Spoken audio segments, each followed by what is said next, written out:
नारायण मूर्ति ने बोला कि 70 घंटे काम करो और फिर कंट्रोवर्सी क्रिएट हो गई। उसके बारे में आपका क्या मानना है? वैसे इसके बारे में काफी लोगों ने अपनी अपनी टिप्पणी दी है, आप पर्सनली क्या मानते हो? यार मैं वो 70 आवर्स वाले रूल को तो टोटली डिस्कार्ड करता हूँ। क्यों ही काम करना है। ग्रुप में बैठते हैं तब हम लोग ये सोचते थे कि यार ये सॉल्व तो हो जाएगा, बट इसके लिए ना शायद अभी 20-30 अभी 7-8 साल और लगेंगे। I think referrals are very very important. It plays a very important role to get the first interview done. काफी मैंग कंपनीज में और इनफैक्ट ऑलमोस्ट ऑल कंपनीज में रेफरल प्रोग्राम्स होते हैं। अब मैं IT कंपनीज को गालियां नहीं देना चाहता, तो रिटर्न इंटरव्यू हुआ था, रिटर्न मतलब वो ऑब्जेक्टिव वाला इंटरव्यू हुआ था, उसमें मेरा नहीं हुआ और कुछ 6-7 बच्चों का हुआ, उसमें एक मेरी गर्लफ्रेंड भी थी। अभी आप पॉडकास्ट में बोल तो रहे हो ये सारी चीजें, लेकिन अभी ये बात अगर आपके करंट वाइफ ने सुन ली पॉडकास्ट में, बोलना नहीं चाहिए। जैसे बुढ़े लोग लॉ बनाएंगे तो उनको कितना समझ में आएगा? ये नहीं आता है, नहीं एक्चुअल में नहीं आता, मतलब रियलिटी है वो। आपको जॉब लेना है तो चुपचाप सॉफ्टवेयर पढ़ो। तो मेरी तो पूरे मतलब बहुत पड़ गई थी भाई 2-3 महीने।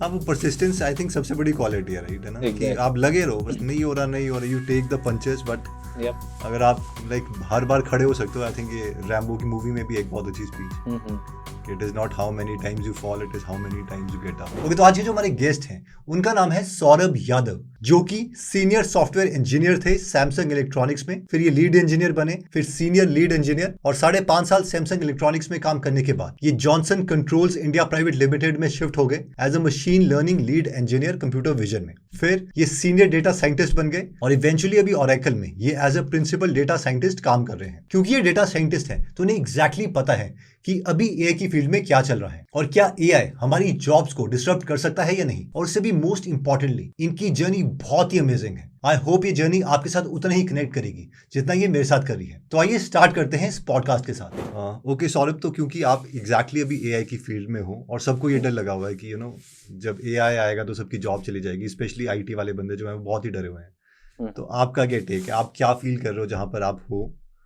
और फ्यूचर में क्या होने वाला है? मुझे लगता है कि एआई के आने से जॉब जाने का डर स्टार्टिंग में जरूर लगा था, लेकिन अब जैसे जैसे हम उसको एक्सपीरियंस कर रहे हैं, अब इनफैक्ट वो प्रोडक्टिविटी इनहांसर की तरह काम कर रहा है।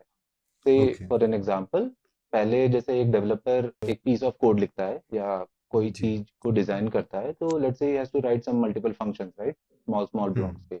उसको वो लिखने में से आधा घंटा 1 घंटा लगता है एक छोटे पीस ऑफ मॉड्यूल को।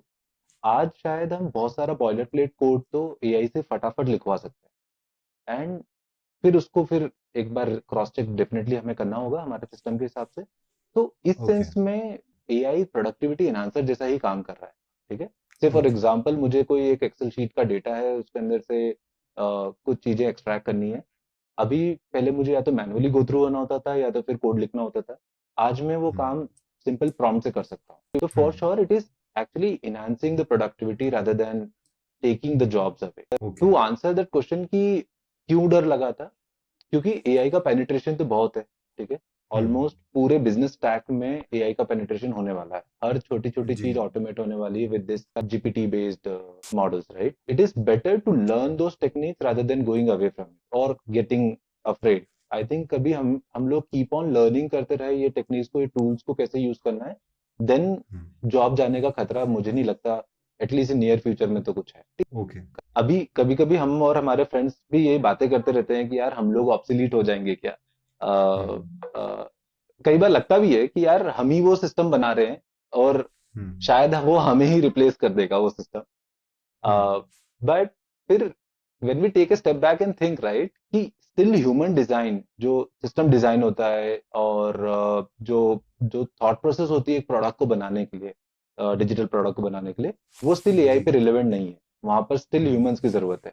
फॉर श्योर आप अपनी प्रोडक्टिविटी बढ़ाने के लिए आप इसको यूज जरूर करोगे, but not in terms of कि आई थिंक वो जॉब ले लेगा। यार ये अभी जो यंग लोग हैं उनका रेलिवेंस बहुत ज्यादा बढ़ी जा रहा है कि ये लोग हैं, ऐसा लग रहा है सबको कि हमारी जॉब खा लेंगे। तो आपका क्या टेक है इस पे, जो सारे 35 अबव सोच रहे हैं? यंग लोग का रिलेवेंस क्यों नहीं बढ़ेगा? आप ये सोचो, वो ऑलरेडी वेरी, एक तो फ्रेश है, ठीक है, बहुत क्रिएटिव होते हैं, और वो लोग वो टेक्नोलॉजी पढ़ के आ रहे हैं जो शायद आप मतलब हम लोगों ने तो जीरो से पढ़ना स्टार्ट किया है ना, कि पहले ये देखेंगे। वो लोग डायरेक्टली उनको काफी अच्छा मटेरियल मिल रहा है। तो यार यंग लोग तो रिलेवेंट होंगे ही होंगे, हर फील्ड में। हम्म, आप कोई भी बड़ी कंपनी ले लो, वो यंग लोगों के पीछे ही पड़ी हुई है। हम्म, अब रही बात, आप ऑब्सलीट होगे कि नहीं होगे, वो तो आपकी लर्निंग पे डिपेंड करेगा। हम्म, तो भाई लर्न करो। हम्म, लर्न करते रहोगे तो रिलेवेंट रहोगे, लर्न नहीं करोगे या जो भी नई टेक्नोलॉजी उसको ग्रैब नहीं करोगे तो रिलेवेंट होते जाओगे। तो उसमें उसमें दो राय है ही नहीं कि यंग लोग रिलेवेंट होंगे, हमेशा होंगे वो तो यू कीप ऑन लर्निंग। मतलब कंक्लूजन तो यही है कि आप लर्निंग नहीं छोड़ सकते in short. In short, learning नहीं छोड़ सकते आप, अपनी कंपाउंडिंग ऑफ नॉलेज हम्म, को भूलना नहीं हम्म, है और छोड़ना भी नहीं है। मतलब तो दैट इज द केस। 2023 के बाद फिर आप किसी भी फील्ड में नहीं छोड़ सकते। मुझे लगता है कि जो सरकारी नौकरी वाला है उसका अलग हो गया, क्योंकि वहाँ पे आई थिंक है नहीं वैसा, एक बार आ गया तो उसको निकाल नहीं सकते। हम्म। बट उसके अलावा तो मुझे या लगता है कि किसी भी फील्ड में नहीं छोड़ सकते, क्योंकि वो टेक इतनी जल्दी चेंज हो रहा है। एग्जैक्टली। और एक्चुअली सरकारी नौकरी, इवन यहाँ पर भी जैसे निकालने का डर, तो मुझे नहीं लगता कि निकालने के डर से लोग काम करते हैं। ओके। जो भी वो काम कर रहे हैं, राइट, वो खुद ही चेंज होने वाला है, तो अल्टीमेटली उनको चेंज होना पड़ेगा। हम्म, से फॉर एग्जांपल, जब भी टेक स्टैक चेंज होता है, जैसे टेलीकॉम कंपनीज का मुझे एग्जांपल पता है जी। कि उनका जैसे 3G 2G से 3G आया, 4G आया, एंड देन 5G 6G जो भी आने वाला है, हम्म, वो लोग अपने एम्प्लॉयज को अल्टीमेटली ट्रेन करते हैं। हम्म, ठीक है। हम्म, ऐसा नहीं करते हैं कि पहले पूरा निकाल दिया और फिर नया वर्क फोर्स लिया and do so and so forth, right? Hmm, They actually give them courses, they actually give them training, mandatory training, कुछ mandatory training करी जाती है कि भाई ये तो आपको सीखना ही पड़ेगा, क्योंकि 5G बनाना है तो ये सारा चीजें चेंज होगा, हम्म। राइट? तो it is more about that, rather than कि completely जीरो से तो कोई भी स्टार्ट नहीं करता है सारा। हाँ, इसका मुझे ये भी एग्जांपल याद आया था कि जब जैसे जीपीटी वगैरह लॉन्च हुआ था और इसकी पेड सब्सक्रिप्शन आ गई थी, हम्म। तो काफ़ी कंपनीज है हम्म। यहाँ पर बैंगलोर में, उन्होंने सब्सक्रिप्शन जो है अपने एम्प्लॉयज़ को दे दी थी, हम्म। है ना, खरीद के। तो कई स्टार्टअप्स में पहले ऐसा हो रहा था कि कई डेवलपर्स हैं वो अपने जूनियर्स को बोल रहे थे कि आप जीपीटी यूज़ नहीं करोगे। लेकिन जब ये पता हम्म। चला कि बड़ी बड़ी जो कॉर्पोरेट वर्ल्ड्स हैं वो उनको सब्सक्रिप्शन दे रही हैं, तो उन्होंने भी सब्सक्रिप्शन लाना स्टार्ट कर दिया। क्योंकि ये तो वैसा हो गया हम्म। कि एक तलवार से एक लड़ रहा है और दूसरा कोई गन से लड़ रहा है। तो वो एक हम्म। एडवांटेज तो है उसमें एआई वर्ल्ड में। नहीं, एक्चुअली ये बहुत अच्छा टॉपिक आपने निकाला है कि डेवलपर्स को या फिर कंपनी एम्प्लॉयज को कितना एक्सेस देना चाहिए जीपीटी टेक्नोलॉजी का। स्टार्टिंग में काफी कंपनीज ने बैन किया था ओके। कि आप डेवलपर्स को मत दो। इतना इतना ही एक्सेस होगा, या आप ना करो तो बेटर है। उन्होंने बैन लगाना स्टार्ट किया था कि कंपनी के वीपीएन पे ये चीजें यूज नहीं करेंगे, and so fourth. Okay.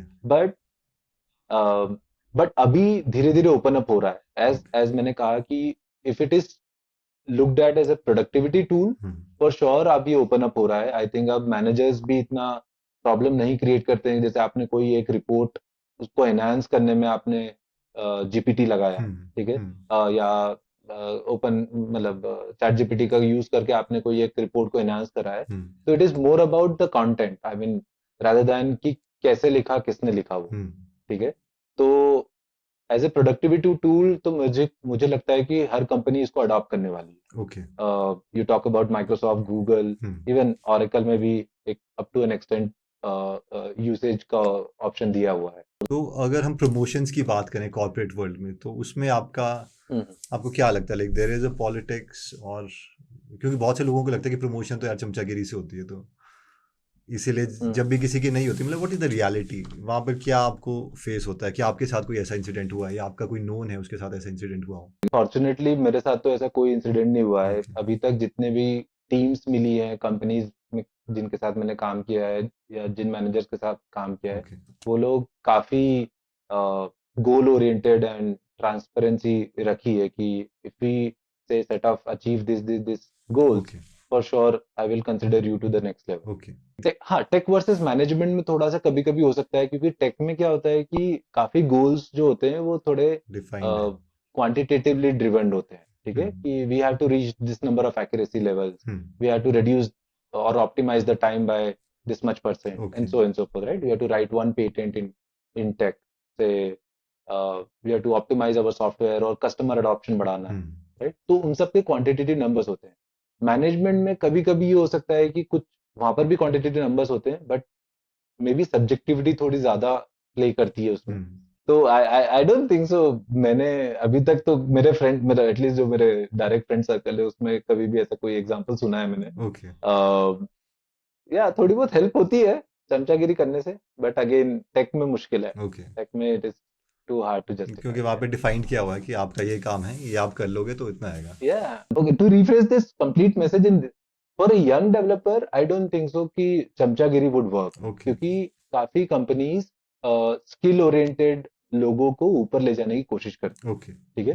B it startup, B it a larger company like Samsung, Google और से oracle kind of company. Okay. ठीक है. एक स्टेज होने के बाद मे बी शायद वो सब्जेक्टिविटी आने लग जाए कि कौन चमचा है और कौन रियल प्रोडक्टिविटी दे रहा है टीम को. वो एक सेपरेट स्टेज है. For young developers for sure skill is the only way to go up. Long run में भी वही बेनिफिट करेगा. लॉन्ग टर्म में तो फॉर श्योर करेगा. आई मीन बाकी यंग वालों को तो फॉर श्योर स्किल्स ही बचाएंगी. Okay, got it. अभी वैसे रीसेंट कोर्स आपने कौन सा किया था, कोई रेलिवेंट रहने के लिए, जो डिमांड हुई हो कंपनी में, या आपको लगा ये सीखना है? यार you cannot run away from this the complete large language model game.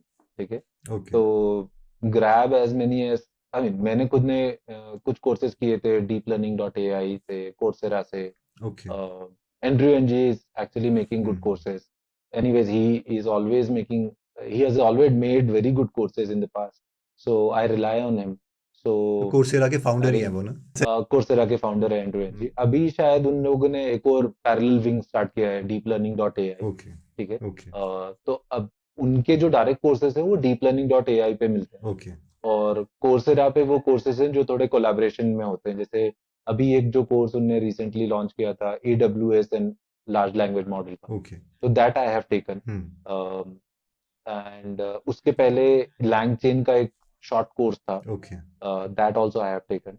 तो वो deeplearning.ai पे था, वो Coursera पे नहीं था. Got it. तो my go to place is Coursera and deeplearning.ai just because of Andrew Ng. Okay.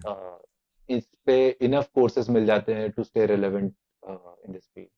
Got it. तो अभी जैसे जो यंगस्टर्स हैं, स्पेशली जो CSE वगैरह कर रहे हैं, तो उनका ये रहता है कि यार मांग जो ब्रांड है, Meta, Apple, Amazon, Netflix, Google, तो इसका एक बार ठप्पा लग जाए तो मतलब वो बहुत अच्छा परफॉर्म कर सकते हैं. तो इसमें आपका क्या पॉइंट ऑफ व्यू है, और कितना मुश्किल है गूगल क्रैक करना, कितना मुश्किल है, like let's say?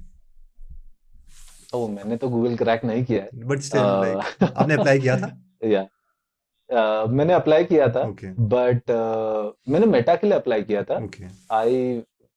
I got to few stages of interview. तो बेसिकली मेटा लंदन के लिए मुझे कॉल था.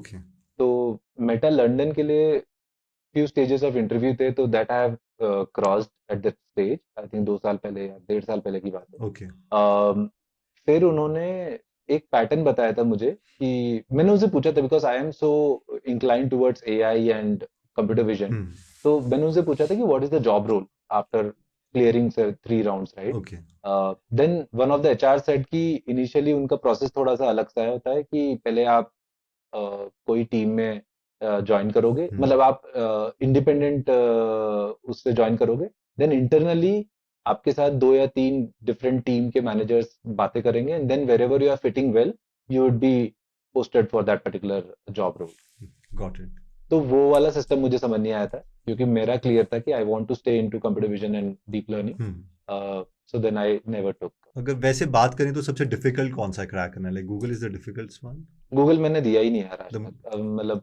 मतलब ये हो सकता है कोई आसपास कोई फ्रेंड से बात हुई हो तो? सी ओके, दिस फैंग कंपनी या मैंग कंपनी जो आज बोलते हैं मैंग, वो सारे ही टफ है टू बी वेरी फ्रैंक. ठीक है. You talk about Meta, you talk about Google. अब वो टफ क्यों है? क्योंकि उनके स्टार्टिंग के जो कुछ राउंड्स होते हैं वो उसके लिए काफी क्लियर प्रैक्टिस की जरूरत है, राइट? यू टॉक अबाउट से गूगल के शायद 5 राउंड होते हैं, ऑरेकल में भी 5 राउंड होते हैं starting. So you have to practice hard, especially for the competitive coding, and then your analytical skills, and then relevant to whatever subject matter expert you are, right? तो ये तीनों ही round काफी intense होते हैं, तो इसलिए वो टफ है. टॉकिंग अबाउट कि ये सब ब्रांड में जॉब करने से बहुत वैल्यू मिलता है, फॉर श्योर मिलता है. ठीक है. और उसके पीछे 2 रीजन है. एक, क्योंकि आप उस ग्राइंडिंग प्रोसेस से गुजर चुके होते हो to get into those company. ठीक है. सेकेंडली कभी आप वहां पर अच्छा काम कर रहे हो या अच्छी टीम में आप प्लेस्ड हो, तो वहां पर जो एक्सपीरियंस मिलता है उससे भी काफी फायदा होता है। ठीक है, जी। क्यों? क्योंकि they are the standard in the tech industry. Hmm, ठीक। मैं हैविंग सेड दैट, कोई ये बोले कि इनमें नहीं हुआ तो सब कुछ वेस्ट है, I that I is not true. Believe ऐसा नहीं है, that is not hmm, true.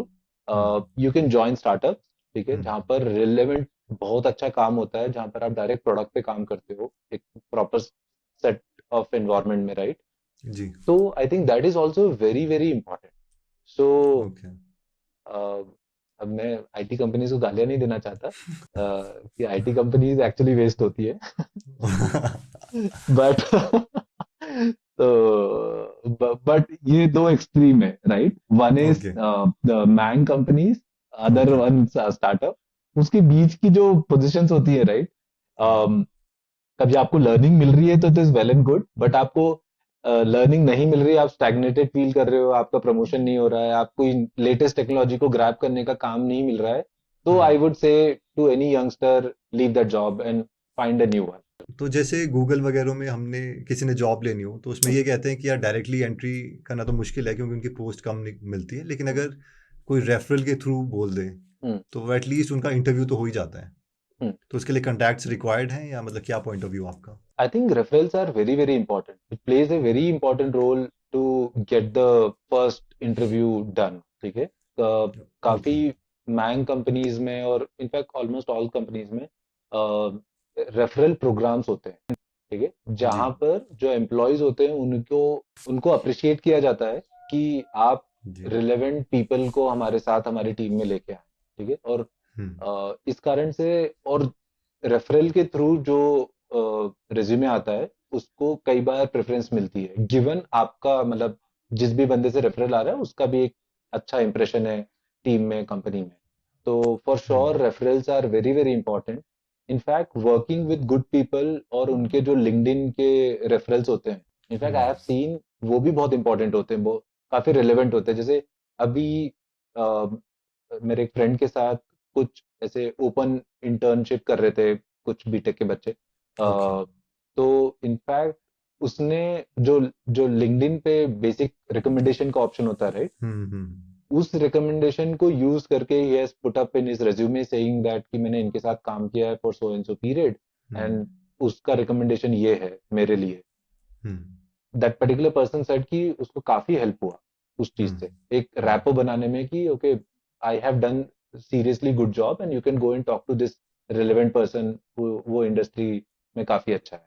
तो फॉर श्योर रेफरल्स रिकमेंडेशन दोनों बहुत इंपॉर्टेंट है, ओके। और प्लीज इस पे फोकस, मतलब इस पे फोकस करना बहुत इंपॉर्टेंट है कि यंग सीएसई या कोई भी इंजीनियरिंग स्टूडेंट को। और रिसेंटली आई थिंक जो गूगल वगैरह है उनके एचआर जो हैं खुद लिंक्डइन में जाके लोगों को बोल रहे हैं कि आप अप्लाई कीजिए। तो एक उनका वो बहुत लाइक बेटर चल रहा है हायरिंग प्रोसेस। तो आई थिंक मुझे जो या लिंक्डइन लिंक्डइन की प्रोफाइल है वो भी बनानी चाहिए यंगस्टर्स को। ओ या लिंक्डइन प्रोफाइल काफी हेल्पफुल होते जा रहा है। लिंक्डइन आई थिंक एक गो टू सोर्स बनते जा रहा है एक हद तक, टैलेंट। टैलेंट को अट्रैक्ट करने के लिए, हम्म, साथ एंड ऑल्सो रिलेवेंट प्रोफाइल, कि आप अपने आप को भी पूरा what you call structured way में दिखा सकते हो, ठीक है। हम्म, हम्म, ये अच्छी बात है। बाकी प्रोफाइल्स हैं, लेट्स से नौकरी है या इंडीड है, and there are so hmm, many other platform. Hmm, I think उन सब में LinkedIn is one of the direct way, hmm, ठीक है। हम्म, वहां पर थोड़े फिल्टर्स कम है, और जहाँ पर एचआर या कोई भी सीनियर मैनेजर आपको कई बार डायरेक्ट कांटेक्ट करता है। इनफैक्ट कुछ एग्जांपल्स में तो even senior directors are directly pinging. मेरे एक फ्रेंड का एग्जांपल देता हूँ, hmm, from an very renowned company, associate director directly pinged him saying that okay, I have an opening in this one, and I got to know that you are very good in your field. I hmm, want you to hire, or hmm, can you come on the interview? Hmm, so LinkedIn के profile maintain करना seriously most important है। हम्म, even even आप school में हो या college में हो, आपने जो जो प्रोजेक्ट करे हैं प्लीज उसका समरी लिंक्डइन पे डालो, जी। As a complete story. वो हम्म, बहुत ज्यादा हेल्प करता है।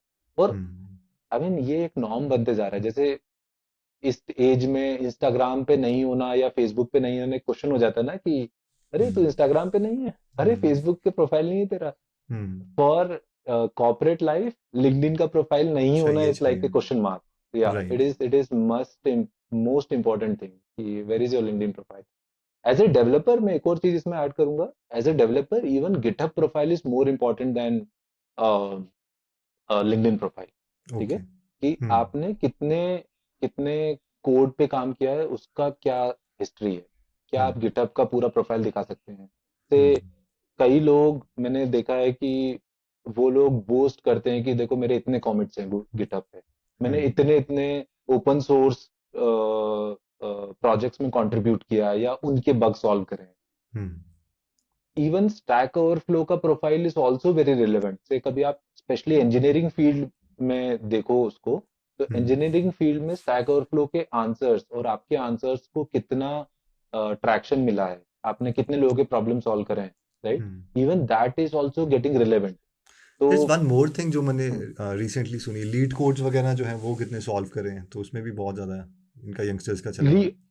फॉर श्योर वो गूगल इंटरव्यूज में LeetCode is one of the pioneer into this field, right, कि आप लीड कोड के इतने इतने वो कॉम्पिटिटिव एग्जाम्स और कॉम्पिटिटिव कोडिंग के लिए बहुत इंपॉर्टेंट, बहुत रिलेवेंट हो गया LeetCode. I have okay. Heard people solving say 120 odd problem, 150 hard problems in LeetCode and they can easily crack MAANG interviews, right. तो lead okay. Code is very important for sure. ठीक है सौरभ, आपकी life में एक ऐसे teacher भी थे जिनका बहुत बड़ा कंट्रीब्यूशन है, तो वो क्या स्टोरी थी? बहुत इंटरेस्टिंग स्टोरी है. या करेक्ट. तो मैं वहां से स्टार्ट करता हूँ कि हमारे स्कूल में पहले मैं एमपी बोर्ड से पढ़ता था. ठीक ओके. है, एमपी बोर्ड की, और जब तक मैं 10th तक आया फिर हमारा स्कूल सीबीएसई हो गया. जी.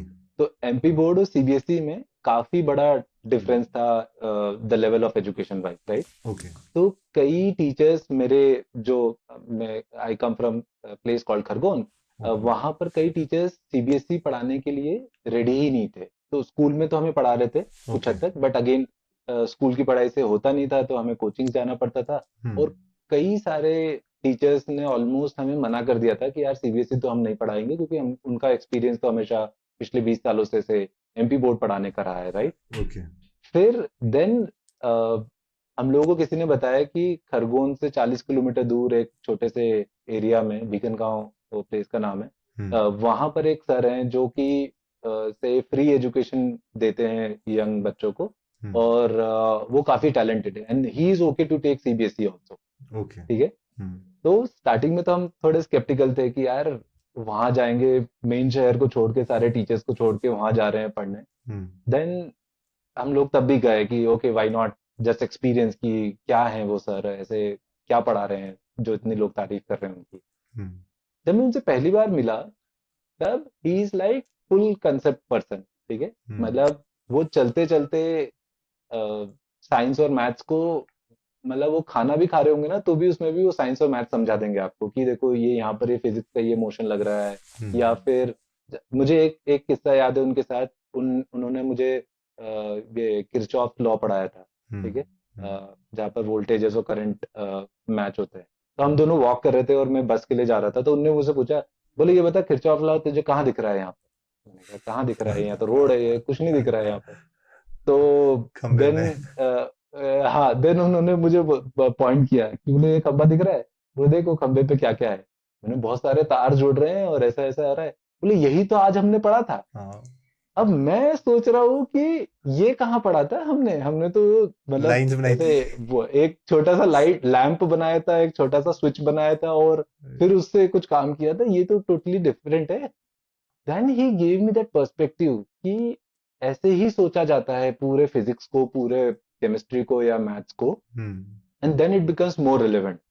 तो वो सर का हाथ, मतलब क्योंकि मुझे ना कंसेप्ट बेस्ड लर्निंग बहुत पसंद है, and I was actually finding some teacher जो कि उस टाइप की लर्निंग मुझे दे पाए. And then he has changed the complete perspective. तो स्टार्टिंग में तो ऐसा हुआ था कि हम शायद 12-15 लोग जाते थे वहां पर, एक गाड़ी करके रखी थी. आखिरी में जाते जाते हार्डली 3 लोग बचे थे जो हम जाते थे. And since I was in तो love with his way of learning, मैं तो पूरे पूरे 1.5-2 साल गया उनके साथ, एंड बिकॉज ऑफ हिम. हाँ, आपके मतलब 40 किलोमीटर घर से था एक साइड? हाँ, 40 किलोमीटर घर से एक साइड, फिर 40 वापस आना. एंड हम लोग मोस्टली वीकेंड क्लासेस करते थे. और बीच में भी वीकडेज में भी शाम को इवनिंग में जाया करते थे उनके साथ। तो ऐसे हफ्ते में शायद 2 या 3 क्लासेस होती थी। उनका नाम सतीश जायसवाल है। Okay. He was MSc physics and अभी इन जनरल वो उस एरिया के सारे गरीब बच्चों को या सारे बच्चों को इनफैक्ट फ्री एजुकेशन देते हैं। ओके। Total free. और he is doing from last I don't know maybe 20 years now. और क्योंकि जब हम लोग थे उसके पहले से दे रहे हैं तो अभी तो 20 years प्लस हो गया है। ओके। एंड उनकी वजह से अ, उस एरिया में एजुकेशन का जो लेवल बढ़ा है और वो बढ़ा है और काफी कमेंडेबल है। इनफैक्ट कुछ तो सीरियसली रिनॉन्ड लोग वहां से निकले हैं। There is a professor in IIT Bombay, उनका नाम भूल गया। He got educated by him. ठीक है। हमारी बैच से भी काफी जो बच्चे निकले हैं वो भी उनसे ही पढ़ के आगे निकले। तो he is like such a great person what he is doing. BTech में एक आपके साथ और ज़्यादा अच्छा या फिर शॉकिंग इवेंट हुआ था, वो ये था कि जो आपकी गर्लफ्रेंड है उनकी जॉब लगी थी जबकि आप उनको पढ़ा रहे थे और आपकी नहीं लगी थी, तो ये क्या इंसिडेंट था? हाँ, वो किस्सा बहुत इंटरेस्टिंग था। एक गर्लफ्रेंड थी उस समय। वो वो काफी कैजुअल सी थी। ठीक है। वो उसको लोड नहीं था जॉब लगी नहीं लगी, क्योंकि उसको लगता था कि उसकी तो जॉब लगेगी नहीं। मैं बहुत ऐसी मेहनत करता रहता था कि यार नहीं नहीं जॉब तो चाहिए हमको। थोड़ा सा मैं उसको पढ़ाते रहता था। और मैं मेरे क्लास में मैं ऐसे 5 6 दोस्त थे हमारे। मैं उन सबको पढ़ाता था। मेरे को बड़ा इंटरेस्ट आता था पढ़ाने में। और तो मैं सबको पढ़ाता था। तो उसमें से वो भी थी। उसका जॉब का मुझे याद है प्लेसमेंट आया। हमारी कॉलेज में हार्डली एक कंपनी या दो कंपनी आई थी प्लेसमेंट के लिए।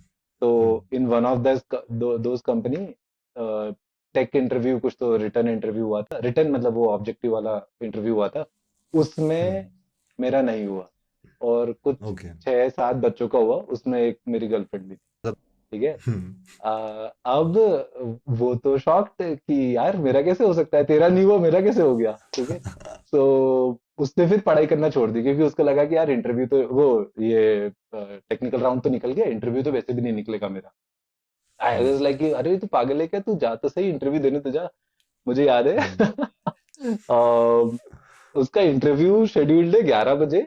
9 बजे उसका रेज्यूमे मैं कैफे में जाके, उस समय कंप्यूटर लैपटॉप नहीं थे ना, तो कैफे में जाके मैं उसका रेज्यूमे टाइप कर रहा हूँ कि अरे तू बता तेरे 12th में कितने परसेंटेज आए थे, या तेरे तूने कुछ तो किया होगा करिकुलर एक्टिविटी में, क्या लिखूं मैं इसके अंदर। तो शी वाज लाइक अरे यार कुछ भी लिख दे, मैंने तो इतना ही किया है, तुझे तो सब पता है। उस टाइप से उसका रेज्यूमे जैसे तैसे करके बना दिया, उसको दिया। तू प्लीज इसको ग्रैब कर लेना, थोड़ा सा पढ़ ले, और जितना भी तूने पढ़ा हुआ उसको रिवीजन भी करवा रहा हूँ। She somehow did well in her okay. Interview and she got selected. ठीक है। ओके। अब भाई जो बुरा लगा है, ठीक है, स्टार्टिंग में कि कि एक तो गर्लफ्रेंड का हो गया, तुम्हारा नहीं हुआ। एक तो उसका ट्रॉमा, और उल्टा ये कि यार मैंने, और फिर मैं ये भी सोच रहा हूँ बैठ के कि यार मैंने ही तो इतना मेहनत करा कि यार प्लीज तेरा हो जाए हो जाए, इसका हो गया है तो मुझे बुरा क्यों लग रहा है। एंड वो फीलिंग मुझे आज तक समझ नहीं आई वो ऐसा क्यों हुआ था। इससे मुझे बट ना वो 3 इडियट्स वाला सीन याद आ गया। तो उसमें वो बोलते हैं कि जब दोस्त फेल होता है तो उतना दुख नहीं होता जितना जब वो टॉप कर जाता है। तो ह्यूमन उस साइकोलॉजी है ये। उसमें एक और चीज जोड़ लो, जब गर्लफ्रेंड का हो जाता है तो तो डबल और दुख होता ज़्यादा है, हो दोस्त जाता से ज्यादा हो। है। Oh. That was very interesting. तो ये कौन सी कंपनी थी? ये थी नोकिया सीमेंस एनएसएन कंपनी थी। और ओके। उस समय हमें लगा था कि यार मतलब सिंस मैं इलेक्ट्रॉनिक्स से था, इलेक्ट्रॉनिक्स वाली कंपनी आई थी, तो हम तो बहुत कॉन्फिडेंस में चल रहे थे कि यार किसका होगा, इसमें नहीं होगा तो किसमें होगा। फिर हम लोगों ने अपने आप को, कुछ और मेरे दोस्त थे जिनका नहीं हुआ था, हम लोगों ने अपने आप को बैठ के दारू पे बैठ के एक दूसरे को ये कन्विंस किया कि यार हम लोग ना अपर कट ऑफ में निकल गए हैं। और हमने बहुत ज्यादा अच्छा रिटर्न दे दिया है। तो हमारा अपर कट ऑफ था, इस कारण से हमारा नहीं हुआ। बाकी तो ऐसे इनको हमें इतने हमने कोई इंटेलिजेंट गलती बच्चे नहीं नहीं की। चाहिए। हाँ, इनको इतने टैलेंटेड बच्चे चाहिए ही नहीं थे, दे डोंट डिजर्व थोड़े अस। एवरेजेस हमने चाहिए। एक दूसरे को पूरा कन्विंस कर लिया था। बट वी डोंट नो कि अपर कट ऑफ था या सीरियसली हम लोगों ने ज्यादा अच्छा नहीं किया उस समय। ठीक है, अभी आप पॉडकास्ट में बोल तो रहे हो ये सारी चीज़ें, लेकिन अभी ये बात अगर आपके करंट वाइफ ने सुन ली पॉडकास्ट में तो फिर? नहीं, आई डोंट थिंक सो। अभी जो जो मेरी गर्लफ्रेंड थी वही मेरी अभी वाइफ है, तो I think I am okay, free to talk anything. चलो finally a successful love story. या सीरियसली। ठीक है, अब आपकी जॉब नहीं लगी थी, फिर नेक्स्ट स्टेप आपने क्या किया? यार एज यूजुअल पहले तो सारे आईटी सेक्टर वाली जॉब एक्सप्लोर करी, जो जो फ्री इंटरव्यूज आते थे, विप्रो का था, टीसीएस हम्म। का था, इन सब में ओपन हम्म। कैंपसेस में जा जा के देना स्टार्ट किया। अम, हम्म। और कहीं पर नहीं लगी जॉब। तो बहुत ओके। डिप्रेशन था, कि डिप्रेशन हम्म। मतलब बहुत ज्यादा फ्रस्ट्रेशन था कि यार इसमें भी नहीं हो रहा है, इसमें भी नहीं हो रहा है। And so that was the period जो काफी वैसा सा था ना, कि आप बीटेक पास आउट हो गए हो, 3 महीने हम्म। हो गए हैं, आपका कुछ भी नहीं हो रहा है, राइट, और कोई हम्म। इंटरव्यू निकल नहीं रहे हैं। हम्म। तो वो एक साथ में पड़ोसी भी पूछने लग जाते हैं। पड़ोसी से तो मैं बच गया था, क्योंकि मैं भोपाल में रहता था, तो पड़ोसी अड़ोसी नहीं थे वहां पर। ओके। मे भी पापा मम्मी से पूछ रहे होंगे। मुझसे कोई फिर नहीं पूछ। इनडायरेक्टली वो हमें बोलते हैं। somehow मुझसे कोई नहीं पूछ रहा था, तो मैं बच गया वहां पर। हम्म। फिर देन आई डिसाइडेड कि मुझे रोबोटिक्स में जाना है। तो ओके। मैं मास्टर्स कर लेता हूँ, क्योंकि इलेक्ट्रॉनिक्स से तो हो गया था यहाँ पर। कुछ जॉब मिल नहीं रही, तो हम्म। जितनी भी जॉब मिल रही थी इलेक्ट्रॉनिक्स वाली तो मिल नहीं रही थी सारी। आईटी सेक्टर, विप्रो, टीसीएस, इस टाइप की जॉब मिल रही थी। थोड़े से मेरे हम्म। रिलेवेंस की नहीं थी वो। तो इसलिए मुझे इंटरेस्ट भी नहीं आ रहा था। देन आई थॉट कि गेट कर लेते हैं, आईआईटी हम्म। जाएंगे, वहां पर इलेक्ट्रॉनिक्स रहेगा, तो रोबोटिक्स में घुसने के हम्म। चांसेस रहेंगे। तो बट उसके पहले गेट करना था। हम्म। तो देन आई डिसाइडेड कि हम्म। 3 महीने शायद मैंने इंटरव्यूज दिए, काफी कंपनीज में नहीं हम्म। हुआ। देन आई डिसाइडेड कि यार मैं जा रहा हूँ कोचिंग करने गेट की, and then hmm. We will see क्या होता है फ्यूचर। तो मुझे याद है ओके। भोपाल में था, मैं बैक अपने घर भी नहीं गया, प्रॉबेबली हम्म। कुछ हद तक शर्म के कारण, कि यार कैसे जाऊंगा घर पे। और वहीं से मैंने हम्म। पापा को फोन किया, मैंने पापा मैं यहाँ से बैग पैक करके हैदराबाद जा रहा हूँ, वहाँ पर एक कोचिंग है, हम्म। एस एकेडमी, वहाँ से कोचिंग करूंगा, और फिर देखते हैं कि कोई ना कोई, या तो गवर्नमेंट का कोई एग्जाम निकाल लूंगा टेक में, एनटीपीसी, ओएनजीसी या हम्म। समथिंग ऑफ दैट सॉर्ट, या तो फिर गेट में एमटेक का एडमिशन ले लूंगा, सो एंड सो forth। तो I mean hmm. Zero clarity, just went ahead to keep on learning. और मुझे वो ग्रेट। लर्निंग का तो थोड़ा सा हम्म। कीड़ा था ना, तो मैं सोचा था कुछ नहीं तो हम्म। थोड़ी पढ़ाई अच्छी हो जाएगी, right, let us see. Hmm. Hmm. So then I went to GATE ACE academy, जहां पर मैंने ये टीचर्स की बात करी थी, कुछ टीचर्स थे। पूरे एएस एकेडमी में या कोचिंग इंस्टीट्यूट में मुझे ये चीज पता चली कि जितना मैंने इंजीनियरिंग में नहीं पढ़ा ना, उतना उसका मैंने वो हम्म। 4-5 महीने में पढ़ लिया था उस कोचिंग इंस्टीट्यूट हम्म। में, सिंस वहाँ के टीचर्स और उनका पढ़ाने का स्टाइल सीरियसली बहुत अमेजिंग था। somehow I got selected in IIT Kharagpur. Then I joined IIT Kharagpur. Hmm. वहाँ पर मेरा मेरा स्पेशल इलेक्ट्रॉनिक्स डिपार्टमेंट में ही ज्वाइन किया मैंने। ओके। वाइब्स हमारा स्पेशलाइजेशन था, visual embedded system and image processing, hmm. ठीक है, कंप्यूटर विजन से रिलेटेड कोर्स था। हम्म। तो वहां जाके तो फिर ये फील थी कि यार अब तो रोबोटिक्स इलेक्ट्रॉनिक्स में आ गए हैं, हम्म। अब रोबोटिक्स में जाएंगे। हम्म। फिर वहां जाके पता चला कि यार रोबोटिक्स रोबोटिक्स कुछ नहीं है इंडिया में, इवन यहाँ आईआईटी में भी बहुत ज्यादा नहीं है रोबोटिक्स। हम्म। आपको जॉब लेना है तो चुपचाप सॉफ्टवेयर पढ़ो। तो मैं जिस चीज से भागते आया था कि यार सॉफ्टवेयर सॉफ्टवेयर सॉफ्टवेयर नहीं करना है, रोबोटिक्स और इलेक्ट्रॉनिक्स में रहेंगे, हम्म। तब सीनियर ने पहले ही बोल दिया भाई जॉब लेना है तो फला फला सॉफ्टवेयर कोर्सेज है, डेटा स्ट्रक्चर का कोर्स है, एल्गोरिथम का कोर्स है, ओके। ऑपरेटिंग सिस्टम का कोर्स है, ये सारे रिलेवेंट कोर्सेज है, उसे करो। ले लो। और उसी को करो। हम्म। और भाई फिर वो जो प्रॉब्लम हुई, क्योंकि अ, आप तो वो पढ़ना नहीं चाहते थे, हम्म। आप तो कुछ और ही पढ़ने आए थे, और यहाँ पर आपको वही पढ़ना था। और साथ में एक और बड़ा प्रॉब्लम ये हुआ कि बीटेक में तो कुछ ज्यादा पढ़ाया नहीं था, हम्म। एमटेक में एक काफी अपर लेवल पे, मतलब काफी अच्छे लेवल पे वो पढ़ा रहे थे, और वहां पर जितने भी लोग आए थे जो मेरे बैचमेट थे, हम्म। वो भी कुछ हद तक अच्छे अच्छे इंस्टीट्यूट से आए थे। हम्म। तो मेरे से तो बिल्कुल भी नहीं हो रहा था, हम्म। ठीक है। स्टार्टिंग के 3 महीने तो ये हालत थी कि I was literally very thrashed. I mean this thought तो नहीं बोलना चाहिए, बट कुछ हद तक वैसा ही था कि यार हो ही नहीं रहा है, मतलब जो वो असाइनमेंट दे रहे हैं वो बिल्कुल समझ नहीं आ रहा है, डेटा स्ट्रक्चर पढ़ा रहे हैं वो एकदम ऊपर से जा रहा है। कोडिंग तो मैंने करी नहीं थी बीटेक में, और वहां पर तो कोडिंग के ही सारे लैब्स थे। हम्म।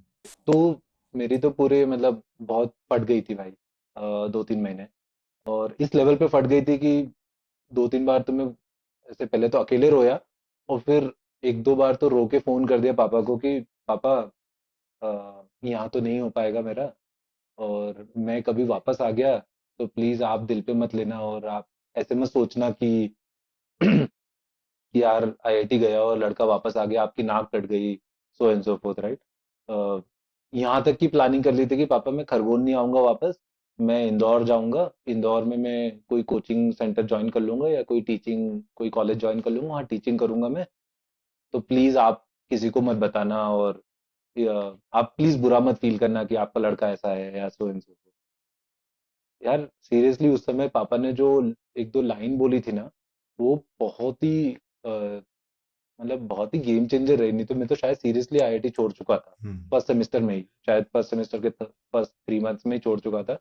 उन्होंने बोला बोले कि यार तू बिल्कुल लोड मत ले, तू आ जा। मैंने कहा क्या बोल रहे हो, मतलब क्योंकि वो काफी काउंटर इंट्यूटिव था ना। उन्होंने बोला कि नहीं कोई दिक्कत नहीं, तेरे से नहीं हो रहा है तो एक काम कर, आ जा, और यहाँ पर अपन कुछ देख लेंगे, तो तेरे को जो मन कर रहा है, तेरे को टीचिंग करने का मन कर रहा है तो टीचिंग कर ले, बट उनने फिर उसको ऐसे फ्रेज किया कि एक काम कर, एक सेमेस्टर कर ले, एक आध दो बार फेल हो जा और फिर आ जाना। यार वो जो परमिशन ऑफ फेलियर जो दिया ना पापा ने, वो मेरे लिए काफी काफी मतलब गेम चेंजर रहा कि यार पापा तो लोड ही नहीं ले रहे हैं। मतलब मैं इतना सोच रहा था यार, मैंने अपने ही दिमाग में इतना बना लिया था कि यार ये चीजें हो जाएंगी, या ऐसे नाक कट जाएगी, या मैं कैसे फील करूंगा उस चीज को। एंड बिकॉज अब फेलियर का या परफॉर्मेंस का प्रेशर नहीं था, and then from there I started grabbing from एकदम जीरो से। मतलब पहली बुक लाया मैं सी पढ़ने की, पहली बुक लाया इमेज प्रोसेसिंग पढ़ने की, एल्गोरिदम पढ़ने की, सो एंड सो फोर्थ। कुछ फ्रेंड्स थे, उनको भी मैंने शेयर किया कि यार देखो ऐसे ऐसे हो रहा है, मेरे से नहीं हो रहा है, प्लीज हेल्प करो। तो मेरा जो रूम पार्टनर था गौरव, वो टॉपर था, ठीक है। तो वो एक अलग वो 3 इडियट्स वाली साइकोलॉजी, राइट, कि वो तो टॉपर है और मैं तो मतलब नीचे से टॉपर, या फिर एवरेज, अराउंड एवरेज था मैं। तो कैसे चलेगा। उसने काफी स्टार्टिंग में हेल्प करी, and then slowly I picked up, I started enjoying IIT life. पर यहाँ पर आई थिंक एक लर्निंग लेसन भी बहुत ज़्यादा इंपॉर्टेंट है ना, पेरेंट्स के लिए भी आई थिंक बहुत ज़्यादा इंपॉर्टेंट है। क्योंकि अगर जैसे अभी आप सोचो उस चीज़ के बारे में, आप बोलोगे यार सब्जेक्ट्स ही तो थे, है ना, लेकिन उस टाइम पर जब हम उस जोन में होते हैं तो वो चीज़ बहुत ज़्यादा हम एग्जैजरेट कर देते हैं, यहाँ पे बहुत बड़ी लगती है, और इसीलिए कोटा में हर साल हम देखेंगे कितने ज़्यादा होते हैं। एग्जैक्टली, इवन पेरेंट्स आईआईटीज के में, लिए भी ये है कि आईआईटीज इवन में तो आईआईटीज ज्यादा में है। इतना ज़्यादा था। तो इन पेरेंट्स के लिए भी, अगर कोई पेरेंट देख रहा है पॉडकास्ट या कोई स्टूडेंट उनको फॉरवर्ड करता है, तो उन्हें मतलब पता होना चाहिए कि यार उनके दिमाग में वैसा नहीं चल रहा जैसा आपके दिमाग में चल रहा है। हो सकता है जिसको आप बोल रहे हो सब्जेक्ट ही तो है, उससे क्या डर रहा है, तो वो उसको परमिशन टू फेल, लाइक जैसे कि आपने कहा, like it is very very important. It's very very important. Even in the same theme I see in businesses also, कि जैसे गुजराती इसका है कि कम से कम 1,000 दिन तो लगेंगे बिजनेस को खोलने के लिए, तो वहाँ एक for 1,000 days they are not even expecting the profits. तो वो कहीं ना कहीं परमिशन टू फेल है कि मैं 1,000 दिन तक फेल हो सकता हूँ, इट्स ओके। एग्जैक्टली। और इसीलिए कहीं ना कहीं जो ज़्यादा गुजराती है उनकी वेल्थ ज़्यादा है as compare to this. But अगर स्टडीज़ के पॉइंट ऑफ व्यू में सोचे तो हो जाओ तो क्या हो जाएगा, लाइक लॉन्ग टर्म में भी आपको लगता है कि फ़र्क पड़ता था उसका? अगर वो कुछ और बोलते तो आपने क्या करना था? लेट्स अगर वो ऑपोजिट होता, नहीं, वो बोलते कि ये क्या बोल रहा है, तू इतना पैसा खर्चा है, या कुछ और बोल देते। सी, दो पार्ट है इस क्वेश्चन के। एक, लॉन्ग टर्म में क्या फर्क पड़ता है, मैं तो ये मानता हूँ कि अब जितने स्ट्रगल्स और जितने चैलेंजेस मैं कवर अप करके आया हूँ, राइट, लॉन्ग टर्म में उन सबको देखो तो सीरियसली वो बहुत मिनिस्क्यूल लगते हैं, क्योंकि गोइंग फॉरवर्ड आगे के चैलेंजेस आने वाले हैं, राइट। तो मैं तो कई बार एक एक हमेशा ये रखता हूँ कि एक लॉग रखता हूँ मेरा खुद का, कि मैंने क्या क्या चैलेंजेस फेस किए और उस समय कैसे मैं उन चैलेंजेस से आज बाहर आया हूँ, ठीक है। और उससे मुझे सीरियसली एक काफी लर्निंग रहती है। मतलब जब भी मैं अगला प्रॉब्लम या अगला चैलेंज फेस करने वाला होता हूँ, राइट, मैं सीरियसली अपने उन लॉग्स को देखता हूँ कि यार उस समय भी तो यही फीलिंग आई थी। ऑलमोस्ट मैं बताऊँ, हर स्टेज पे या हर स्टेज ऑफ लाइफ पे प्रॉब्लम तो सेम ही होता है, ठीक है। उतना ही प्रेशर भी होता है रफली, ठीक है। जैसे उस समय मुझे जॉब नहीं लगी थी, उसका एक फेलियर का प्रेशर था। जब आईआईटी पहुंच भी गया मैं और फिर मैं कर नहीं पा रहा हूँ, वो भी सेम प्रेशर था कि, और लेट्स से आज भी कभी जॉब में भी कोई बड़ा प्रॉब्लम होता है, उसको नहीं सॉल्व कर पाते हैं, तो उसका भी एक सेम प्रेशर रहता है। और इन सबको सॉल्व करने का तरीका भी वही होता है कि यार अपने आप को थोड़ा समय दो, ठीक है, थोड़ा अपने आप की लर्निंग अपने स्किल्स पे बैक करो और पुराने एग्जाम्पल्स को याद करो कि यार आज जो फील हो रहा है उस समय भी ऐसे ही फील हो रहा था, राइट? तो जो करंट चैलेंज है वो उसको भी कैसे पार होना है उससे, राइट? तो ये सारा चीजें रिलेवेंट है। रही बात पेरेंट्स की और प्रेशर की, for sure long term of life देखोगे ना, तो आप इतना अपने बच्चे को भी प्रेशर नहीं करोगे और बच्चे को भी लोड नहीं होना चाहिए कि लॉन्ग टर्म ऑफ लाइफ होता है ना, लॉन्ग व्यू ऑफ लाइफ देखोगे तो ये सारी चीजें छोटी ही लगेंगी ओवर द पीरियड। और फ्रीडम ऑफ फेलियर तो यार सीरियसली बहुत हेल्प करता है, बहुत ज्यादा। मैं बता रहा हूँ, बहुत ज्यादा। मतलब यू जस्ट से कि यार एक साल में नहीं पास हुआ तो अगले साल कर लेना। Same goes with entrepreneurship, right? कि एक आइडिया काम नहीं हुआ तो ठीक है, उससे लर्निंग लेके थोड़ा सा आगे बढ़ने की कोशिश करो एंड सो फोर्थ।